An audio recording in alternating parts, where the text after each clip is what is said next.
Hello everyone. So I have been itching to do a rhetorical analysis of Macklemore's Same Love, but I've held off in the expectation that Macklemore would soon be delivering a new song with equivalent rhetorical force. As it turns out, Same Love has really sustained its power and now seems like a good time in American history to really put Macklemore's argument under the microscope. Macklemore has since released a few interesting songs that also make for some really good synthesis. If you're interested in checking out our lesson plans or just really cool English teacher stuff, head over to teachargument.com. Remember to subscribe to our channel and show us your support. So, okay, here is the premise. For those of you who have not yet viewed a rhetorical analysis on this YouTube channel, everything is an argument. So what I'm saying right now, these words, even this is an argument that I'm making to you, the listener. I'm presenting my case. But really, almost everything is an argument, from obvious things, like what our president says, to the box that your cereal comes in. Each of these things has a speaker, the person who is crafting the argument, has an audience, the person the argument is being crafted for, and has a message, the thing that is being said. And every argument also has a purpose, which is often confused with message. But the two are truly different. A message is what someone says, and a purpose is why they are saying it. So my message might be, this cereal is healthy, when my purpose is not to spread health, but rather to sell more cereal. Makes sense, right? Okay, so this video is intended to be a rhetorical analysis of a song that takes on a controversial issue in modern America. This is not a political statement, although modern politics are referenced. Please feel free to use the comments section to discuss any of these points further.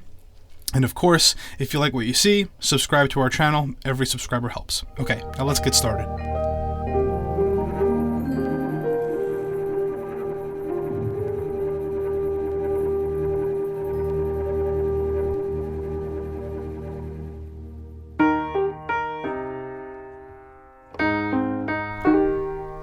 So no lyrics yet, and we already have something to analyze. The piano that we hear at the song's start. It's important. Every little detail is important. In visual analysis, colors matter. In speeches delivered by, let's say, politicians, tone matters. Their hand gestures matter. Their pauses matter. It all contributes in some way to the delivery and the effect of the argument. So what do we hear? What is this melody doing for the tone?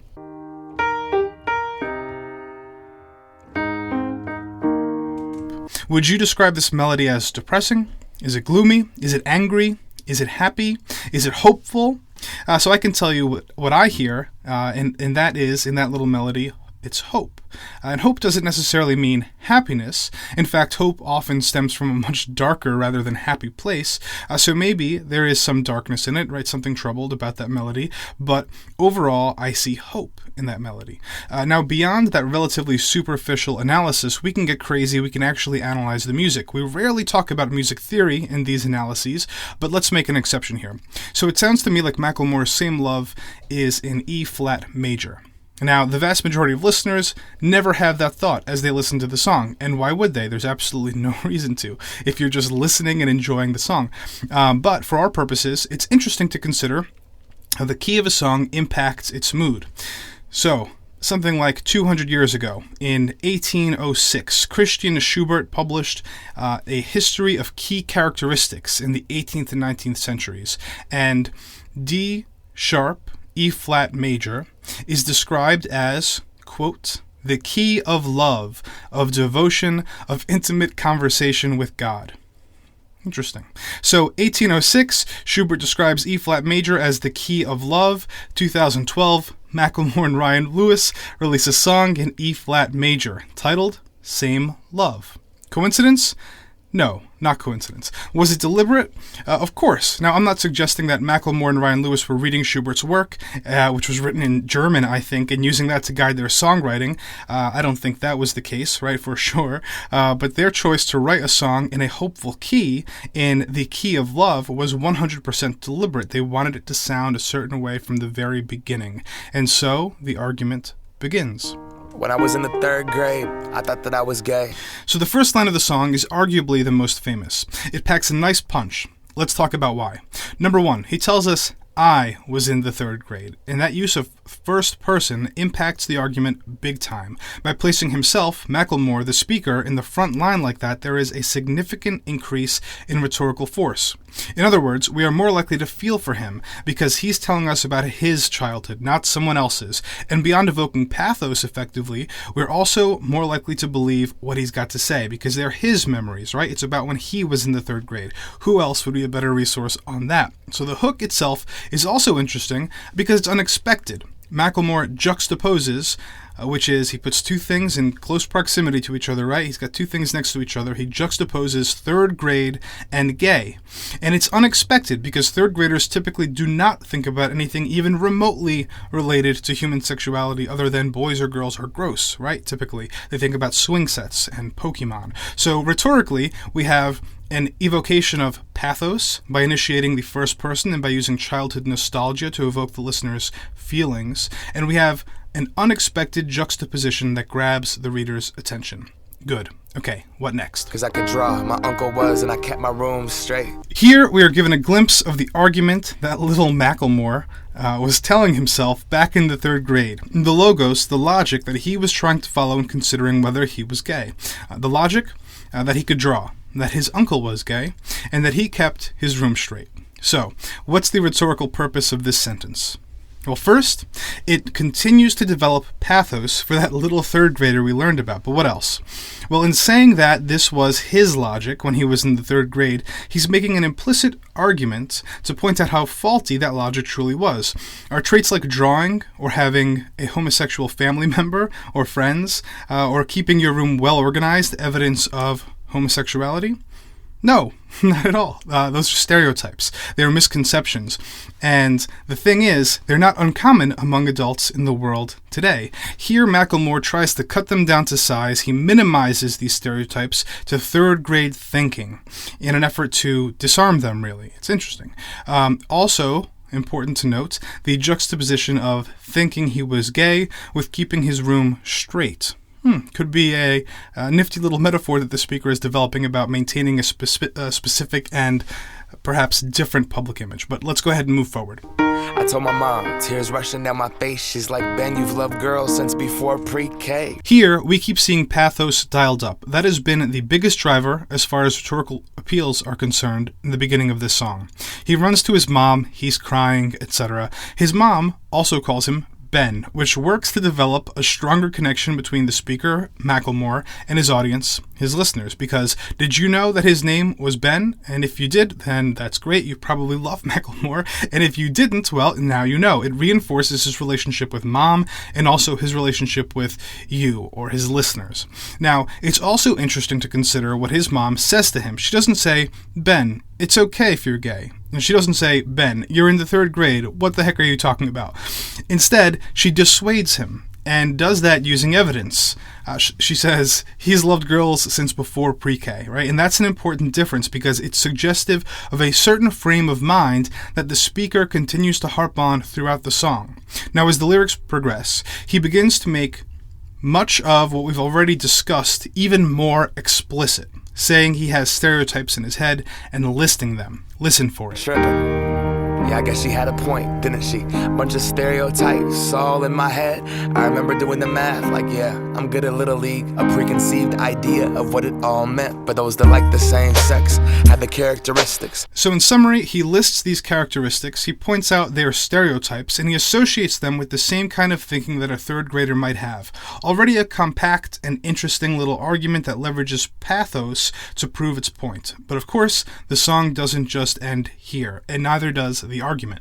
The right-wing conservatives think it's a decision, and you can be cured with some treatment in religion. Okay, so suddenly, the song takes a political slant.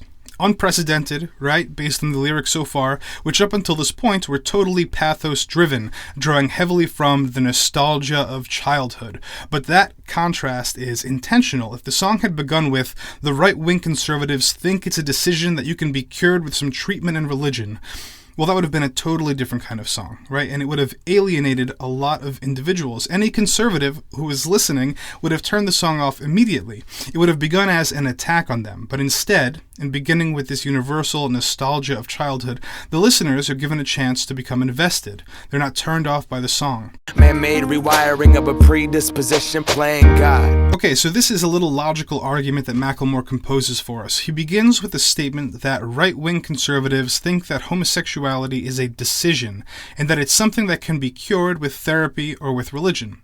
While this may not be the case for all right-wing conservatives, it is for many, including, for example, Mike Pence, who is actually quite famous for defending these beliefs. And the right-wing conservative argument is one that often draws from religion. Here is an example to put things into a context. I believe first, though, marriage should be protected because it wasn't our idea. Several millennia ago, the words were written that a man should leave his father and mother and cleave to his wife, and the two should become one flesh. It wasn't our idea, it was God's idea.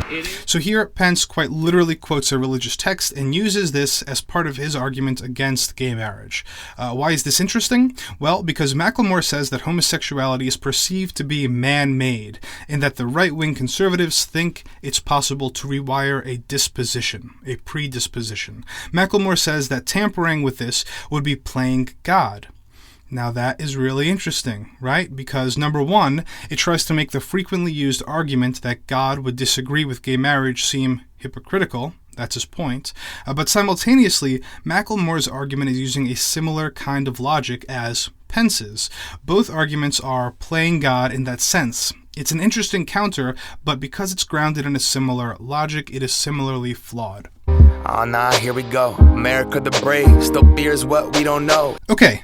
Nice juxtaposition here. The speaker evokes that powerful image of America with an allusion to the national anthem and a popular national phrase. He says, America the brave, but then contrasts that bravery by claiming it fears what it doesn't know. So this also implies that much of America, the right-wing conservatives in particular, most likely, as they were spotlighted by the previous line, don't quite understand homosexuality and gay marriage, and pins this as the root of its fear. That, in turn, implies that that fear is ungrounded, that it doesn't make sense.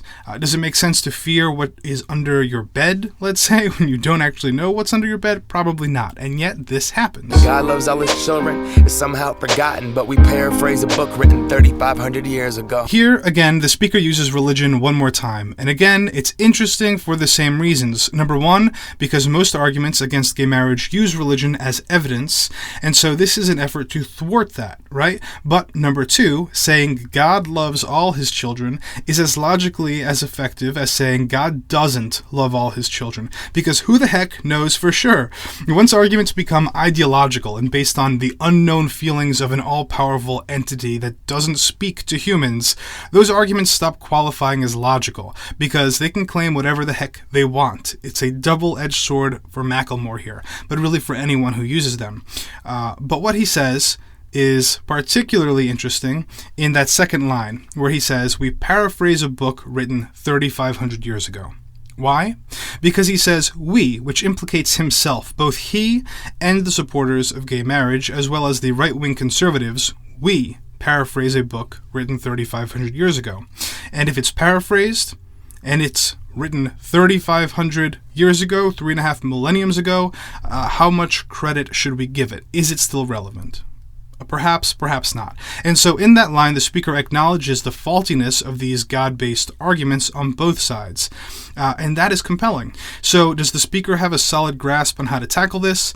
Is the religious argument so clear-cut? I don't know. Nope. It is complicated. And the speaker acknowledges that it's complicated. And I can't change, even if I tried, even if I wanted to. So this is the chorus. It's a different speaker, and it's pretty much implied that she embodies the voice of the gay community. She says, I can't change even if I tried, even if I wanted to. This is pretty much Macklemore, or the original speaker, heaping the equivalent of primary source evidence onto his argument. He's saying, here, listen to a gay person. Listen to her. She can't change even if she tried, even if she wanted to. So how could you hold that against her? Right? It's another interesting rhetorical maneuver. If I was gay, I would think hip-hop hates me. All right, this signifies a pretty significant change in course for Macklemore's argument, where the first verse seemed to wrestle with the political elements of gay marriage, which I would say effectively pointed out the unsturdiness of arguments for or against gay marriage based on religion. This verse seems to turn the focus to popular culture.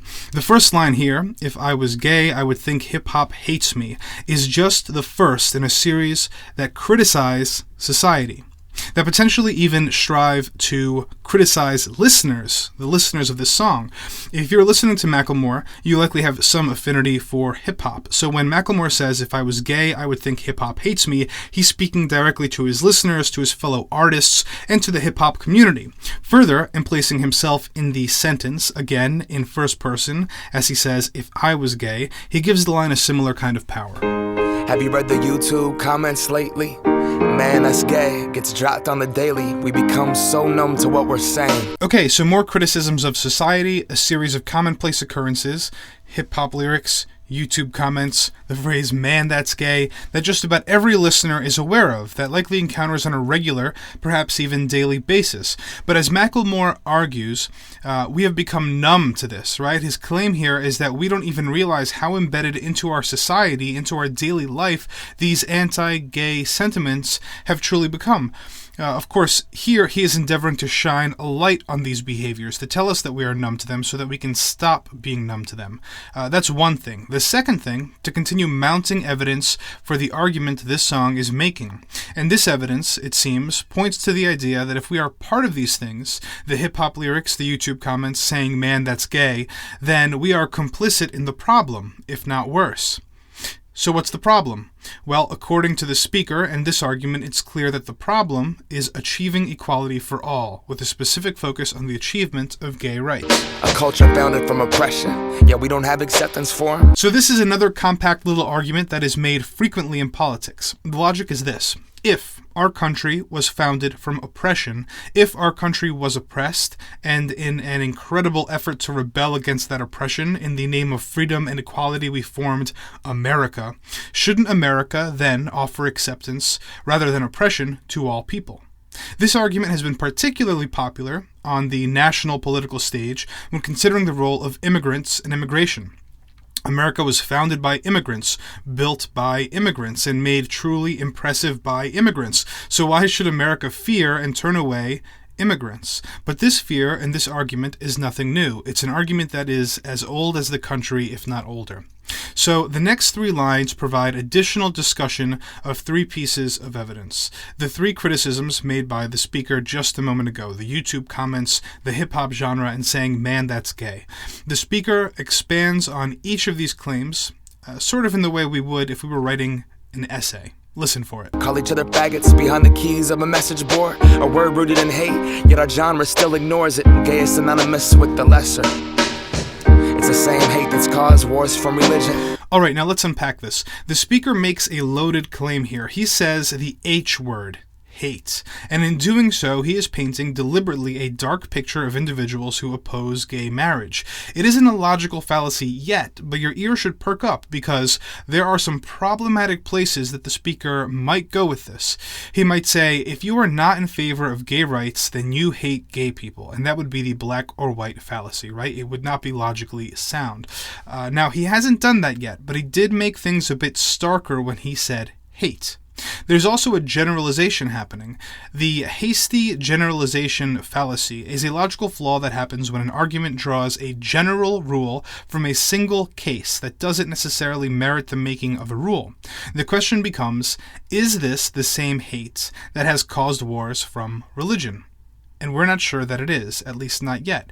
If it is, the argument will have to do more to prove it. For the purposes of logical clarity, we're waiting for the speaker to define hate, to tell us if he's pinning it on anyone against gay marriage or just those who are explicitly expressing a hatred for gay people, because there is a significant difference there, isn't it? If not, why not?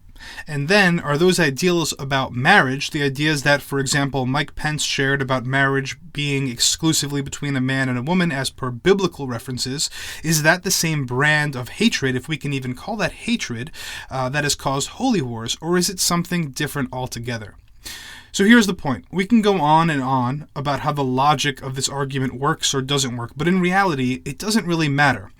Why? Because the listeners aren't thinking about logic. The truth is, most listeners don't even really think, right? They just absorb the language. And the rhetorical device at work here is that association between, number one, individuals who oppose gay marriage, number two, hatred, and number three, religious wars. Macklemore deliberately strings them all together here. So logically sound or not, he builds an association in the listener's mind. Gender to skin color, the complexion of your pigment, the same fight that led people to walkouts and sit-ins. It's human rights for everybody. There is no difference. Okay, nice. So remember all that stuff we said about Macklemore having to do a little bit more to make the case that opposing gay marriage was equivalent to the brand of hatred relevant in religious conflicts? Well, here he has clearly argued the parallels between gender issues and racial issues. So it's not quite an extension of the religious argument, but he does draw a different and sensical parallel. He says it's human rights for everybody, there is no difference. This is a much sounder argument. It is a punch that lands much cleaner and much harder. Very good. Live on and be yourself. Live on and be yourself. A call to action. The speaker is reaching out to his listeners and telling them to live on and be themselves. It comes after the strongest rhetorical punch in the lyrics thus far. So even though it might feel out of place otherwise, the momentum clears the path for a nice call to action. These are usually reserved for the end of arguments, but the speaker here is not done yet. When I was at church, they taught me something else. Earlier, we saw arguments grounded in what God thinks as being pretty fundamentally flawed because we don't know a whole lot about what God really thinks. It's a very subjective ground. It's complicated for many reasons. But here, Macklemore brings religion back into the equation, and it serves the role of a more traditional counter-argument. The argument has laid an essential groundwork up until this point, so it's ready for that traditional counter-argument. Now, the way the speaker uses religion is going to be very important. He sets himself up in a position of power. He builds ethos by saying, when I was in church, which not only paints himself as a churchgoer in favor of gay rights, but also suggests that he is something of an authority on this subject. It's much stronger than just criticizing churchgoers. Okay, so let's see where this argument goes. If you preach hate at the service, those words aren't anointed. That holy water that you soak in has been poisoned. Okay, so it's better than the what my God thinks versus what your God thinks argument, which is logically menacing. It's difficult to deconstruct or counter any kind of ideological argument like that, because if a person thinks that their religion or their God supports an argument, that's almost impossible to argue with. What's nice about the speaker's approach here is that he takes what's likely a universally accepted norm in both his version of Christianity and those of the opposing what he calls right-wing conservatives, that you shouldn't preach hate. Of course, connecting that definition of hate he implied earlier, that is being opposed to gay rights, as being akin to hatred. It's loose, but it deals largely with these big abstract terms, and it's absolutely dripping with pathos. The language he uses becomes elevated, biblical, or poetic even. He says, these words aren't anointed, and that holy water that you soak in has been poisoned. In that style of language, the emotions that those words and images evoke, that is where this argument continues to draw the bulk of its power. When everyone else is more comfortable remaining voiceless rather than fighting for humans that have had their rights stolen. Here we see yet another slice of the argument, a new reason that isn't entirely related to religion, but it's still tucked into the mix.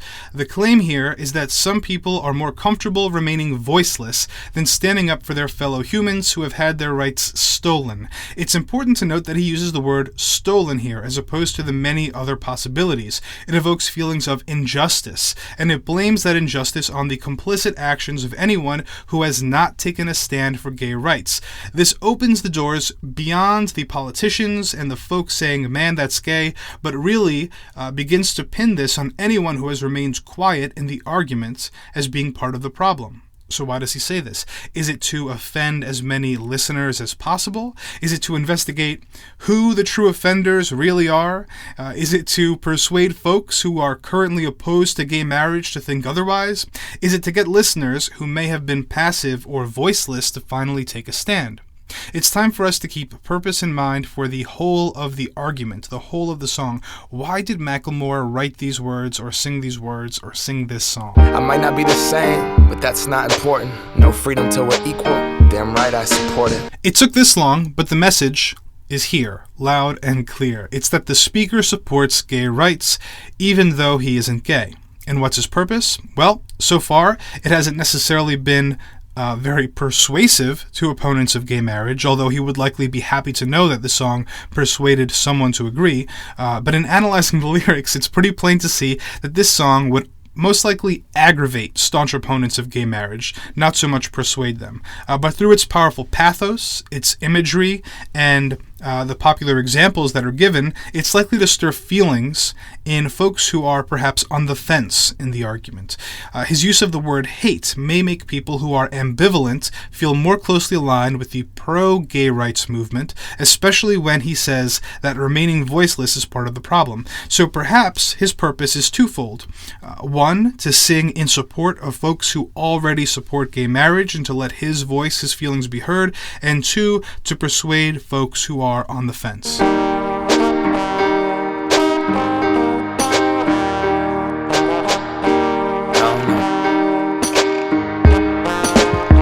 And this is how this verse ends again. A verse's final line is very important. It's the last thing that we're left with as it ends, as we walk away. And repetition is also very important. Anytime a line is repeated, it's always significant.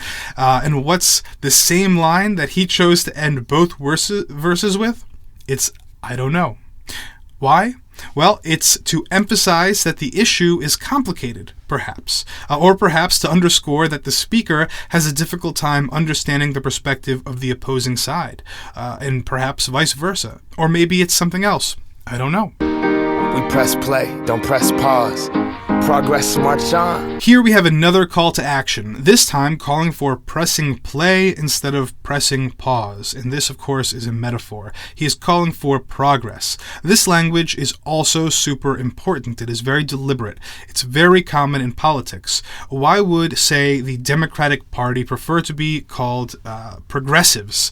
Why would anyone want their ideas to be labeled as progressive? Because the synonyms of progressive are words like forward-thinking and enlightened and innovative, and who wouldn't want to make progress? Nobody. So in labeling the entire Democratic or liberal perspective progressive, those politicians have done a very tricky little thing there. Similarly, in associating gay rights with progress and a lack thereof with pressing pause, the answer seems obvious, and that's the point. The speaker tries to make this an easy and obvious choice for us, the listeners. Again, this seems to target folks who may have been on the fence about the issue, while also stirring the hearts of those who already buy in. With the veil over our eyes, we turn our back on the cause. This bit, a little confusing, because he's using the word we, but he's referring, once again, to the voiceless individuals who turn their backs on what he was just arguing was an imperative cause associated with progress. It may have been clearer if he had said, don't put a veil over your eyes and turn your back on the cause. But he didn't. Oh well. Till the day that my uncles can be united by law. Nice. So here we see more personal buy-in, more pathos, and a reference to his uncle that he mentioned at the very beginning of the song. A little full circle action there, which is also powerful because he refers to his uncles. Because what he's doing there is, in spite of the presence or lack of a gay marriage legislation, he empowers his uncle's relationship with his spouse. He has two uncles, whether or not their marriage is legalized, right? It's very subtle, but it's actually one of the strongest moments in the song. When kids are walking around the hallway, plagued by pain in their heart, a world so hateful some would rather die than be who they are. Some pretty obvious pathos here, right? Pain in their heart, a hateful world, pathos, pathos, pathos, building the moral argument. And a certificate on paper isn't gonna solve it all, but it's a damn good place to start. Alright, good. Another really nice technique. When the speaker says a certificate on paper isn't gonna solve it all, but it's a damn good place to start, he's actually minimizing gay marriage. Not minimizing it because he's saying it doesn't matter, but minimizing it because he is arguing that it is only one of many steps, it is only one tiny piece of a much larger picture, right? In phrasing the argument for gay marriage in this way, it becomes much less of a hurdle, much less of an insurmountable obstacle for those in favor of it, and also much less of a mountain or obstacle for folks who are against gay marriage to defend. No law is gonna change us. We have to change us. Getting even better here. Thank you, Macklemore. Again, the gay marriage legislation is diminished, but not to say it doesn't matter, but rather to say that the passing of a law does not necessarily reflect the changing of a sentiment, or the perseverance of stereotypes, or any of those things that Macklemore mentioned earlier in the song. He turns the entire issue inward, making politics secondary, and, the icing on the cake, he says we have to change. Us, not you have to change, but we. He includes himself, a self-proclaimed supporter, as part of the we that needs changing. It's a nice effort to unite his listeners under this American umbrella, and he says, collectively, we have to change. Whatever God you believe in, we come from the same one. The God argument again, but this time it is done a little bit better. This is another effort to unite the listeners, all parties, on both sides of the issue. Good work, Macklemore. Strip away the fear, underneath it's all the same love. And this is where we're going to end it, even though the next line is a call to action to rise up. Here the speaker takes the idea that we all come from the same God. The idea that he used to unite listeners on both sides of the issue to make the claim from which the song received its title. Underneath, it's all the same love. The argument that love is love, straight or gay, so gay marriage is a given. It's obvious. It should be taken for granted. It's only one of many steps along this path to equal rights, and that's that. Not the most soundly structured or tightly organized argument, much more of a collage of little arguments, but very heavy on pathos with some powerful logic-driven twists that are impressive for a smash radio hit. Now, if you are a teacher and you'd like to get your hands on the corresponding lesson plans, head over to teachargument.com. If you'd like to access all of our pop culture lesson plans, join our awesome community. It is the coolest thing ever. And if you are just watching and enjoying this, you can show us some love by subscribing to our channel.